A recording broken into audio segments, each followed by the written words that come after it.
Greetings and welcome to another edition of the Pedalshift Project. The Pedalshift Project is a series of conversations, thoughts, and experiments around the bike touring lifestyle. From tips and tricks to ideas on how to ride your ride. Let's shrink the world by bike. Show notes and more are available at pedalshift.net/201, and you can email the show at pedalshift@pedalshift.net or call the voicemail hotline at 202-930-1109 and check Pedalshift out on all the socials as well. Hello everybody and welcome to the 201st edition of the Pedalshift Project. My name is Tim Mooney and thank you for joining. This is the coverage of the second day of riding the C&O trail on my no contact, self-supported, self-contained ride.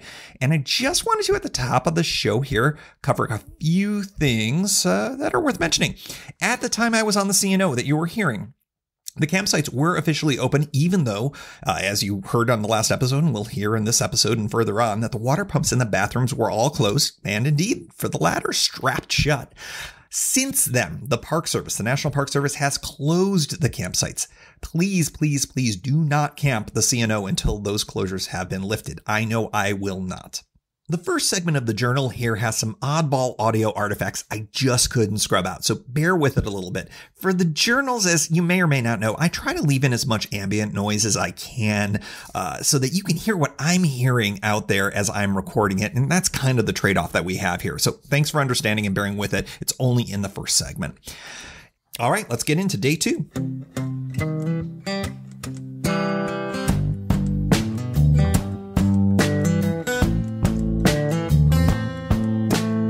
Good morning. It is almost 8:30 a.m.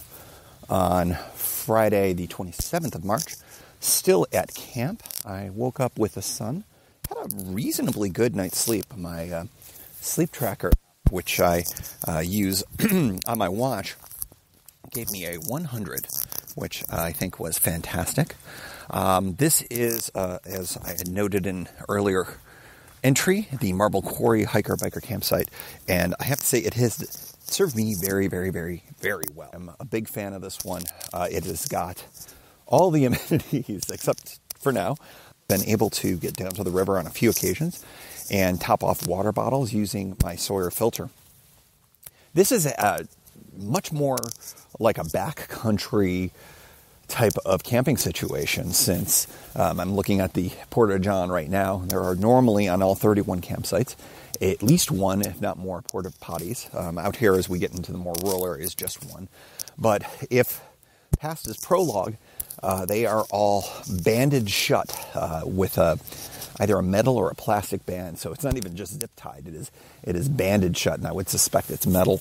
They're very serious about folks not using those restrooms, and for good reason. I think that's probably the one really high risk area of transmission, so they're shutting that down. Ditto with the handles on the pumps. So the things that are touched the most, they have shut down.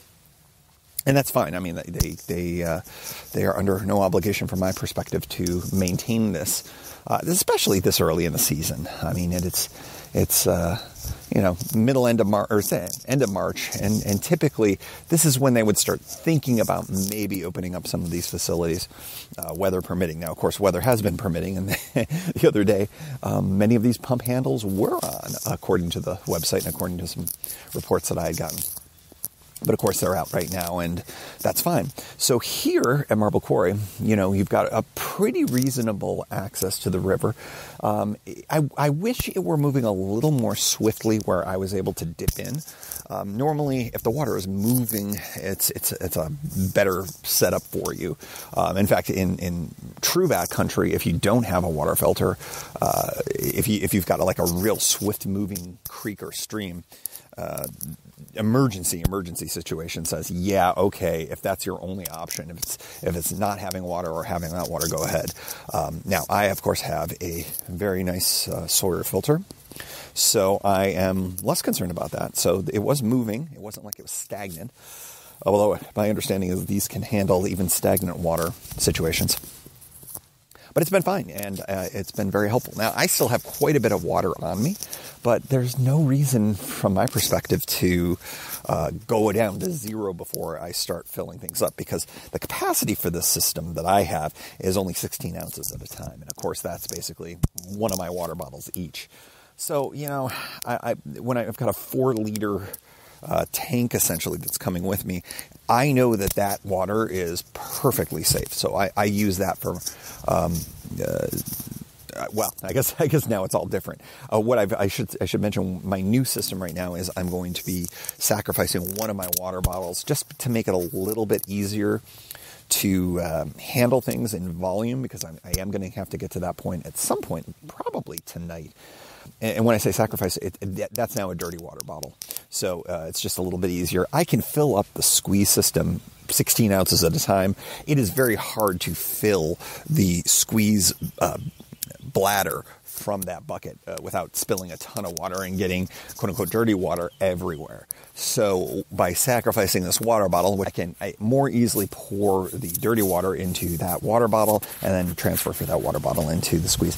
And as a result, this bucket holds a staggering amount of water. I mean, I don't think it's probably about a half a gallon bucket, give or take. So it can hold quite a bit of water. So that'll be handy wherever I end up camping tonight.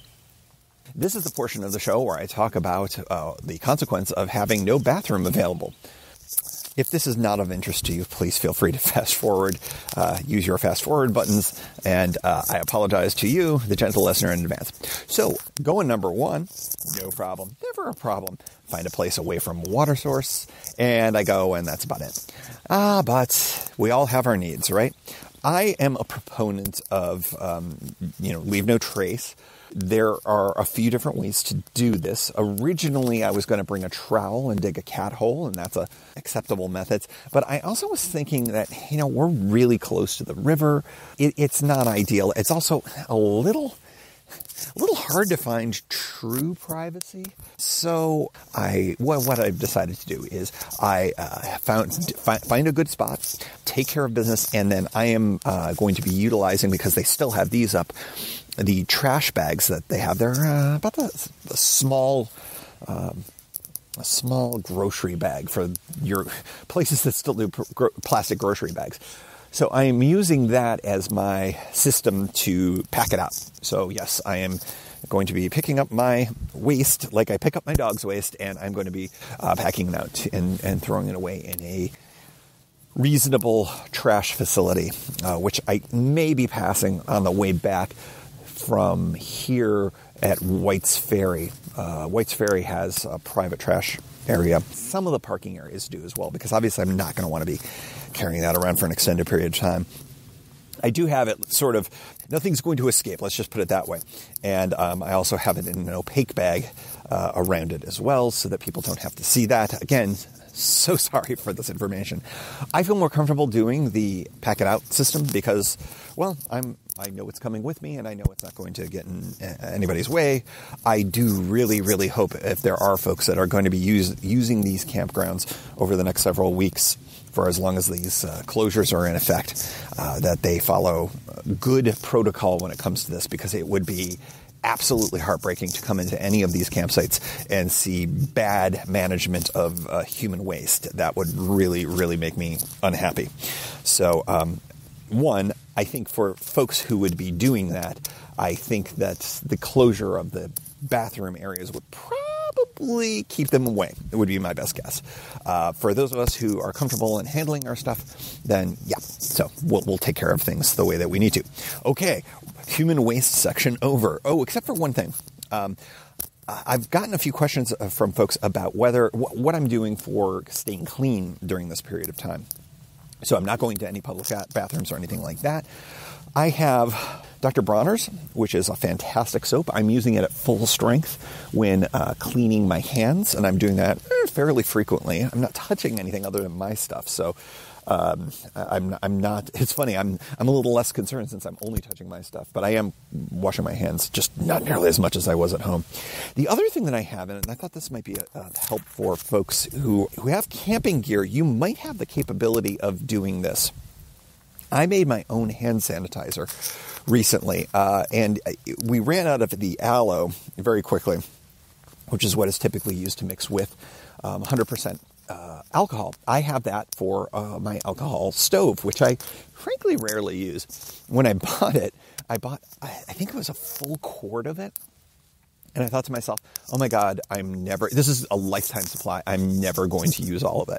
And that still may be true. However, when all of this went down and I realized that I had this very valuable resource, I realized that I could make hand sanitizer.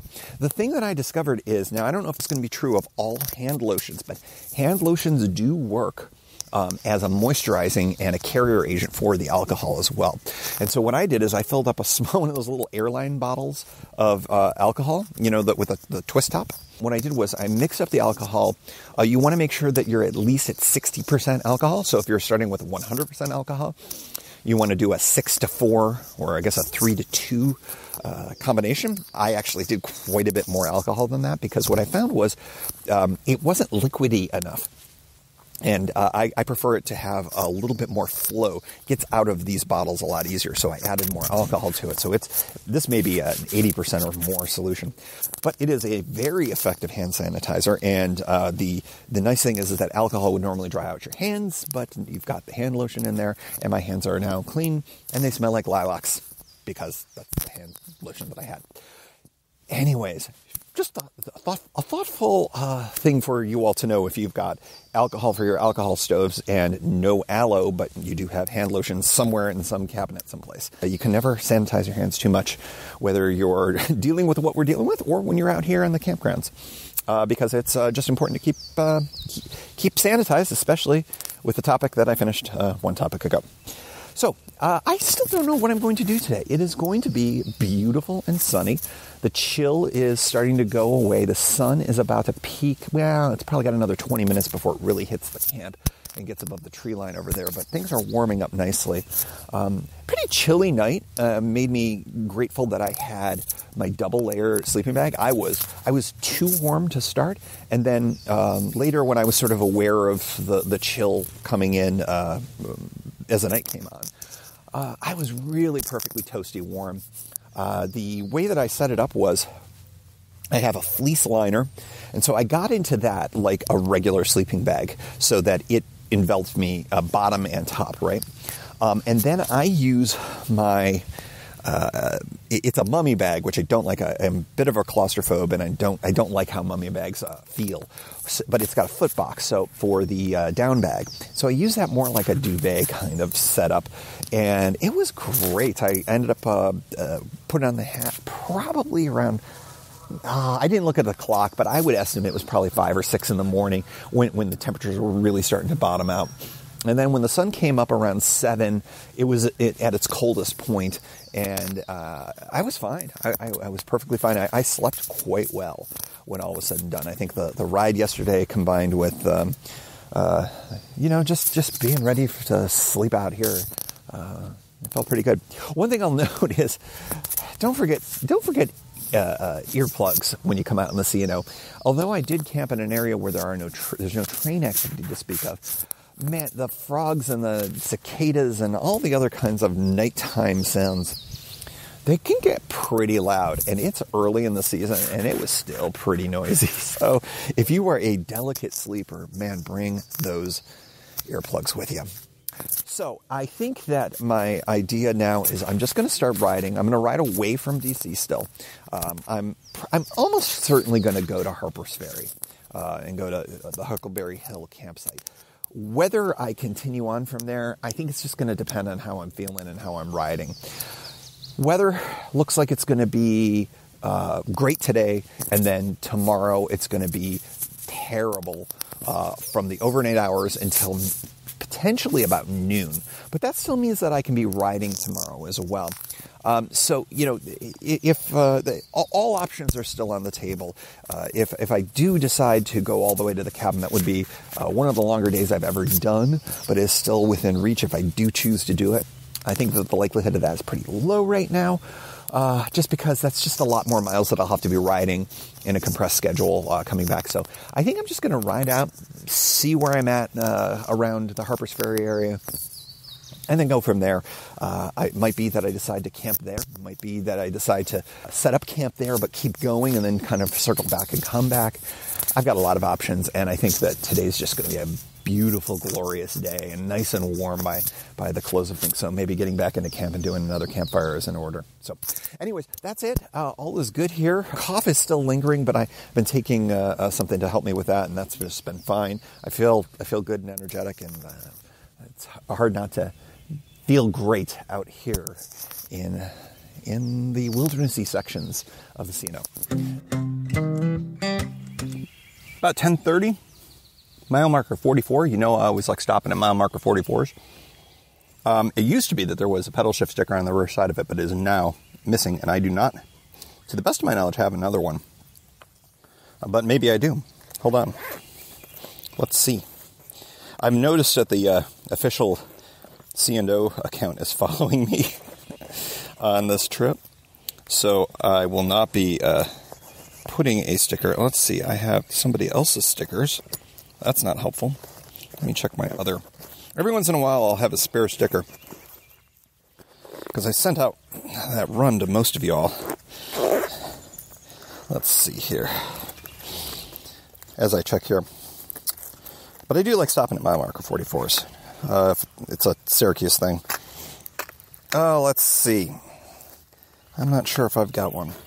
My battery, of course, is taking up most of the space in this top tube bag. It's really handy. I've really gotten into using these. Let's see. Pulling out all my stuff here. It does not appear as if I have any. I had a handful of them left, and I brought them with me to Florida, which ended up being foolish because I was not going to be sticking those any place in Florida. I suppose I could have brought them because I thought about maybe giving some away if I ran into anybody, which was not to be the case. I was hoping to have a San Diego meetup to give a few away. That's not to be the case. One thing that's interesting here at the mile marker 44, there's an unofficial, i.e. illegal, campsite down here now that looks gorgeous. That is right on the river. Somebody's built a fire ring out of rocks down there. That looks pretty interesting for a return trip. And then that would give me exactly 44 miles to get back to DC on Sunday. So that's a possibility. I'm not going to make any decisions now, though. So we'll say farewell to mile marker 44. Pardon my cough. It's still there. It's just that little naggy thing pops in every once in a while. Nothing to be concerned about. And why don't you ride with me for a little bit here? Just past a few miles back, the Monocacy Aqueduct, which was rebuilt within the last 5 or 10 years or so. And it's quite the edifice. It's really nice. Got a big parking lot next to it. As a result, I've seen a bunch of people on bikes today. So far, it's for a day that's supposed to get pretty warm. It's pretty chilly right now. I think the sun has not broken through the clouds like it seemed like it was going to earlier. So as a result, I think we're sticking with kind of a cool spring day. I am currently going with a double layer of wool right now, and that's doing just fine. Don't need my rain jacket windbreakery thing. I'll often wear that during the early morning hours just to kind of break the wind off, but 2 layers of wool seems to keep the wind off me pretty well. Bike's performing well. Trying to get some of the grit off from the muddy parts of the trail with some river water with middling success. And everything seems to be doing okay. I probably, especially if I end up doing a chill day today, or, like a 40-ish mile day, which feels about right. I don't know. I may take some time and do a little bit of cleaning up in the Harpers Ferry area. I think as of the moment, I'm going to go to Harpers Ferry and assess. I think a lot's going to depend on how many people I run into today. I expect to run into a lot of people as we get closer to Harpers Ferry. We go through the towns of Point of Rocks, Brunswick, Harper's Ferry. These are all reasonable sized towns with a lot of trail access. Very popular part of the trail on the weekends.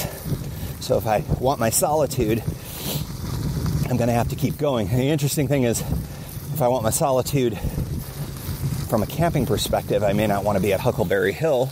I want to be a little bit further on down the way. Maybe Killiansburg Caves might be a good one. That gets you close to Shepherdstown, so that might be a possibility. Yeah, just sort of letting the ride come to me. Oh, interesting. So I'm riding up on, I guess we're getting close to Point of Rocks. Is this the Point of Rocks? No, I think we're too far away. But there's a constructed bathroom here that's a porta potty. I would have to expect that to be locked. That'll be interesting to see. A few cars here and some people. Well, as I glance back, I can't see the door to the facility, but I'm gonna have to assume that is also locked. I believe those facilities do lock. Interesting seeing some construction here and a big water tank. That's very interesting. Oh, I just see a sign that says horses prohibited beyond this point. We do want to make a mention that this trail does not stand up very well when wet and as it's draining to horse hoof prints. It really ruts the trail up. And I'm a big proponent of sharing trails for multiple uses, but I wonder if the horse traffic is not a good match for this new surface. Be interesting to see what ends up happening. There was also, after I made a big deal about, all right, carry out your waste, people, within maybe a half mile of camp, there was a mound of horse dung, like, a grocery bag full size, just dumped down. And I've always thought that was a little not so hot. I know that there are methods to catch horse poop when you are in places where it's not socially acceptable to just let the horses go. I think it should be particularly true on this trail. So I don't know if you are an equestrian and know more about this, rather than me speak of things I know next to nothing about. I would love to hear about it. What sort of what's best practices and what's considered okay out there. Ironically enough, coincidentally enough, I'm a lawyer. Most of you know that. I do work with different types of advocates and whatnot, and was talking to trail riders out in Western Maryland included. So I actually do know somebody I can call up and get the answers to these questions. Fascinating. Well,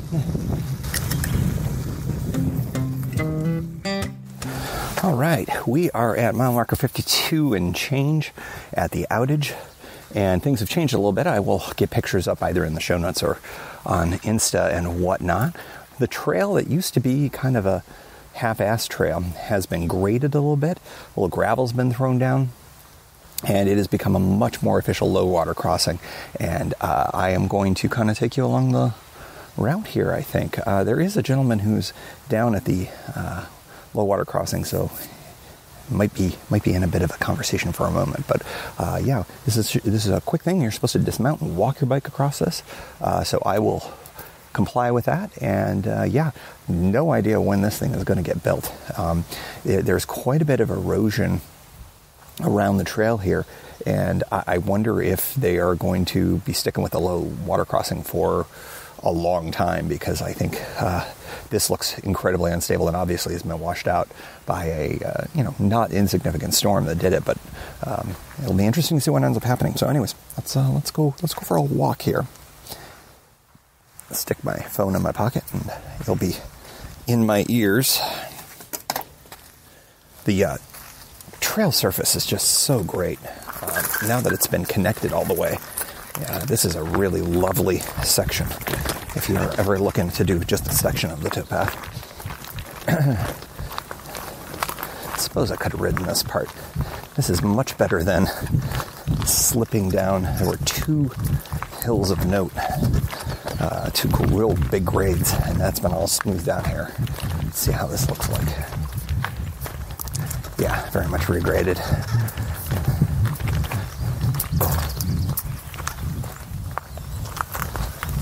Going down the hill here.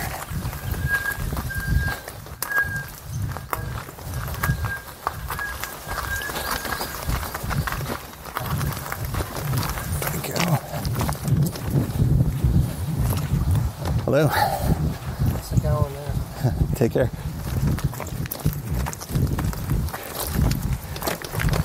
And pushing up here. Yeah, it is a really real simple construction. Just looks like 2x10s. And let's see. Yeah, some big pieces of concrete in there. Very stable. Not a problem at all. A little bit of effort to push up fully loaded here, but not too bad. Yeah, it's funny seeing they had to clear out some trees to do this, and obviously put down this temporary path surface, but it certainly works, and I'm sure it'll be helpful for when they do the repair down the road, or the rebuilding, quite frankly. Yeah, and it is. Yeah, and there's definitely evidence of motor vehicle traffic here. Now that might be as a result of doing some trail maintenance here. It's very interesting. This side of the trail feels much newer and thicker than the other side of the trail in terms of the trail surface. So very interesting. That was the former outage at mile marker 52. A lot less drama than in times past. Off we go. Let's see. Probably next stop will be Brunswick, and maybe taking a peek at what's going on in town there while honoring the state of emergency there.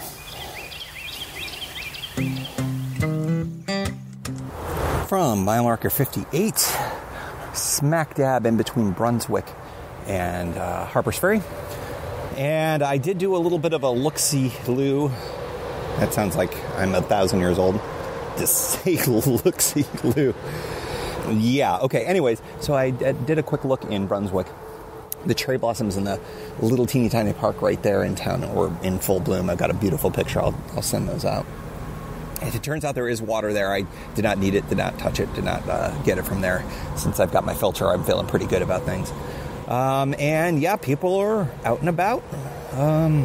It was quiet. I did notice that the pizza place and the beer place that I've gone to before, they were carry out only. So they're operating much like in DC, much like in a lot of places. But traffic is kind of trafficy right here. I can't remember which road this is. This might be US Route 340, which is right here. There's a steady stream. It's a Friday afternoon, so you would expect some traffic to be happening.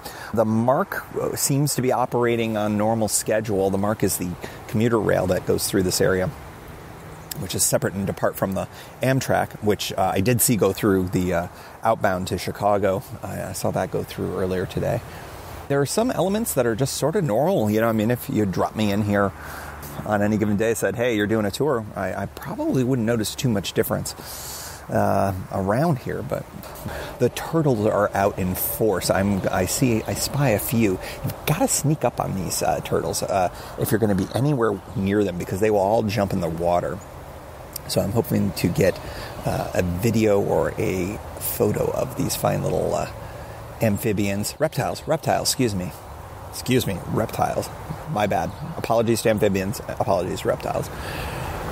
But otherwise, very gray day, way cooler than anticipated at this point. I suspect maybe if the sun breaks through, we'll warm up, but the promises of the warm to hot day seem to not be happening, so it'll be interesting to see how the rest of the day goes.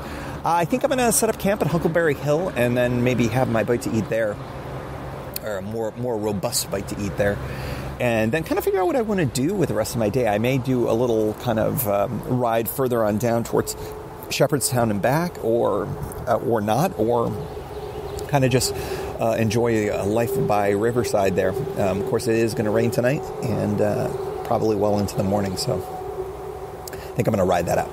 But anyways, beautiful, beautiful day on the trail. Birds are chirping. Turtles are turtling. They're reptiles. Don't forget. from mile marker 63, give or take, at Huckleberry Hill Campground, Hiker-Biker Campground. And I am just outside of Harper's Ferry on the other side of the river. I am looking at the great state of West Virginia across the Potomac for the first time. And I am enjoying a nice afternoon campfire. It is only 3 o'clock. I was not seeing the weather get... I wasn't seeing the warm weather that was suggested might be coming. I think the clouds might be thinning finally, which may mean that we may have a warm afternoon. But given that tomorrow is going to be, it's clearer and clearer, going to be a bit of a washout, and that I might be getting an even later start, pardon me, I decided that I would just to have a nice casual day and end up here at Huckleberry Hill. I have to say I'm tired, still tired, and I don't know why that is. I think that my needs for this trip have been met in ways that miles were not a part of it. I'll just kind of leave it at that. As I said before, and I will always say at the beginning of every episode, ride your ride. And this ride is more about, I guess, more about just kind of the solitude and the camping when all is said and done. Out here in the western, as we start getting further west into Maryland, I'm noticing different flora. And as I'm sitting here within paces of the Potomac River, just noticing the different types of trees and the buds and everything like that. It really is an awakening time in the woods and the forest, and that's pretty cool. It's fun to be here during all of that. A lot of traffic on the trail as I had anticipated. And, you know, it's good. I'm so glad that folks are getting out. I keep saying that, of course, but it's also a lot of folks who aren't real good with the etiquette. Had a unfortunate encounter where folks were two abreast on their bikes, and I was, on your left. Didn't get any indication that there was going to be any movement. I had to squeeze onto my brakes and asked again, hey, I'm passing on your left here. And then the guy very huffily moved over, and then I got a passive-aggressive ring from his partner as I passed. So that was fun. Yeah, it's funny. You try to do it right, and sometimes you're clearly going against the grain of other people. And anyways, I will not let that ruin my day, but I do have to say it is really fascinating how strange people get about being passed sometimes. And that's true in motorized vehicles. That's true now. And I don't understand it. I don't get it at all. So anyways, the result of all of that was I thought I would make a great big campfire with the wood that I had available here. And it is not great wood. I started, as I typically do, with a lot of small sticks and thought it might get enough heat and create enough of a coal base to continue to burn some very charred pieces of wood that are here, but I don't think that that's going to be successful. They are probably just going to remain charred while these sticks throw off a lot of heat underneath and do next to nothing on top of it. But you know what? Good on me for trying. I do have to say, actually, there is an outside chance this might actually work. I do enjoy making fires, especially under conditions where it's like, okay, pretend this is your only match. Pretend this is, only leaves. I don't have paper, so having to do it from very small, very dry sticks and then working your way up. I always love making a fire that comes from very little. And this one, if it does go, will actually end up being a pretty uproarious fire. We will see how it goes. I think I do have a nice little furnace effect going on in one portion of this, so we will see. I think I may shift to the larger logs a little bit with the hope of maybe pinching things together. I don't know. There's probably like some as I said, I think of this more of an art than a science, but I often think that,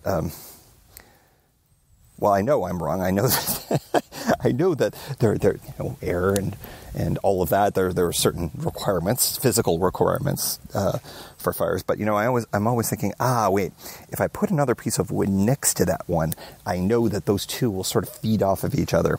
Those are the types of things that I think of from the artistic side of things, and I'm sure that there is.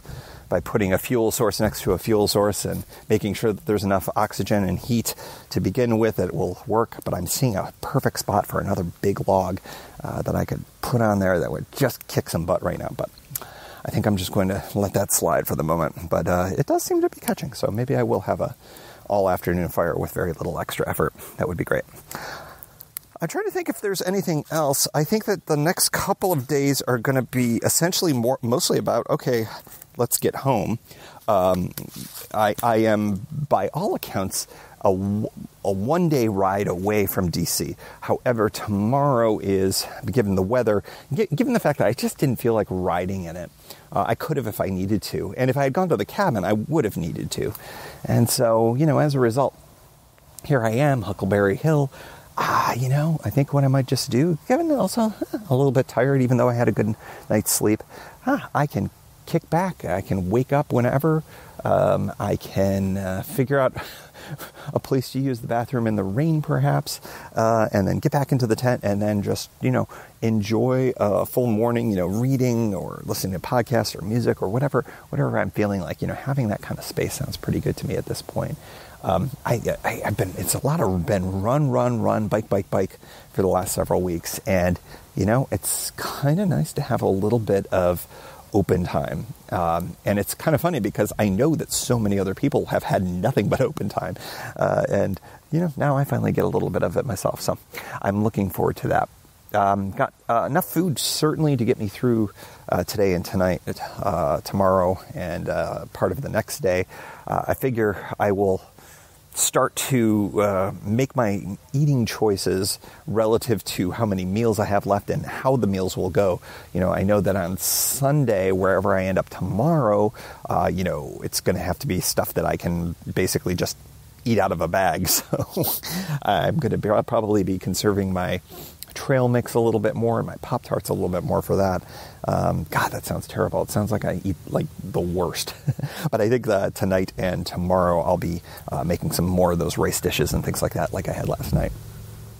So that'll be good. I'll probably end up having a late breakfast / early lunch, perhaps a brunch here at the campsite that will include something like that to really fuel me up.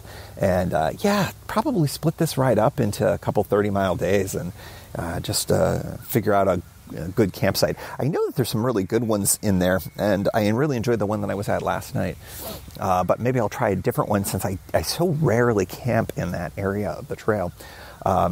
Somewhere between Horsepen Branch and the 40s, somewhere in the probably in the 30s is where I'll end up, in the low 30s. But I think that ends up putting me right back where I was last night, which wouldn't be the end of the world. But I've been at Horsepen Branch a bunch of times, and that's the last official one outside of Swains Lock on the way back. So we'll see how it goes for tomorrow. But you know what? Tomorrow's tomorrow and today is today. And I think that I'm just going to kick back and enjoy the campsite here, watch a few people bike by, and I'll take a look at the folks who are out fishing the Potomac and just enjoying the rest of the afternoon.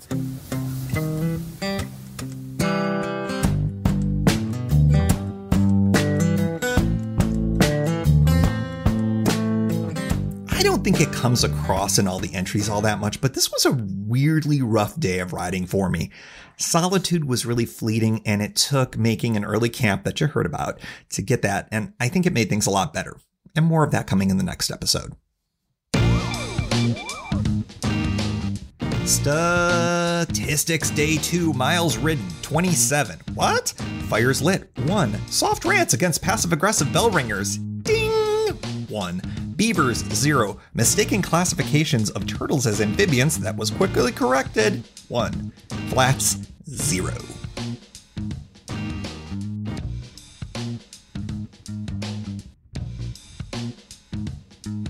And as always, we like to close out the show with a special shout out to the Pedalshift Society. Because of support from listeners like you, Pedalshift is a weekly bicycle touring podcast with a global community, expanding into live shows and covering new tours like the Kessel Run and the Missing Link bike tours. If you like what you hear, you can support the show for $5, $2, or even $1 a month. And there's one-shot and annual options. If you're not into the small monthly thing, check it all out at pedalshift.net/society. On to the society. Kimberly Wilson, Caleb Jenkinson, Cameron Lean, Andrew McGregor, Michael Hart, Keith Nagel, Brock Didis, Thomas Skadow, Marco Lowe, Terrence Manson, Harry Telgadis, Chris Barron, Mark Van Ram, Brad Hipwell, Stuart Buchan, Mr. T, Nathan Poulton, Stephen Dickerson, Vince LaGreco, Cody Florchinger, Tom Beninati, Greg Braithwaite, Sandy Pizzio, Jeff Muster, Seth Pollock, Joseph Quinn, Byron Patterson, Joachim Robber, Ray Jackson, Jeff Fry, Kenny Mikey, Lisa Hart, John Denkler, Steve Henkel, Miguel Quinones, Alejandro Aviles Reyes, Keith Spangler, Greg Towner, Dan Gebhardt, Jody Zeranin, Lucas Barwick, Michael Baker, Brian Bechtal, Reinhard Biggle, Greg Middlemas, Connie Moore,